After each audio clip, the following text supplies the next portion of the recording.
The first Africans to ever reach the United States were not considered slaves. This is before 1619. And I just found this in my African American history homework. They were not considered slaves. And why? Because they were Christian. Because slavery was not about the color of your skin. It's about religion. And so those to not be enslaved are European and African Christians. Those who are to be enslaved, American Indians claim with the doctrine of discovery, which is the vast Louisiana territory, the 30 states that will go on to be the United States, Haiti, and the southern states.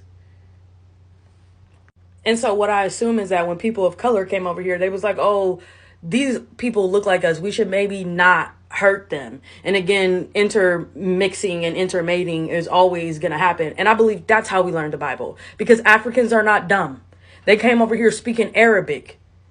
We were not ever previously formally colonized. So they did not want them, after their hearts had changed, they didn't want them to teach us how to speak English. Them boys ain't dumb. They're the Moors.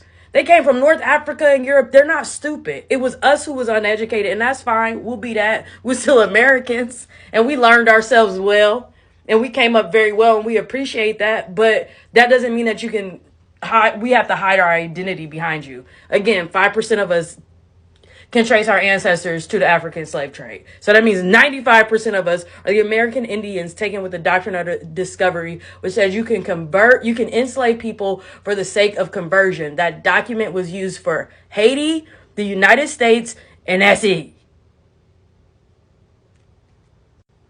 And that's how you know the difference between people of color, American Indians, who were spiritual because we're native to America, and people of color who came here as Christians and helped convert us to Christianity. But praise God.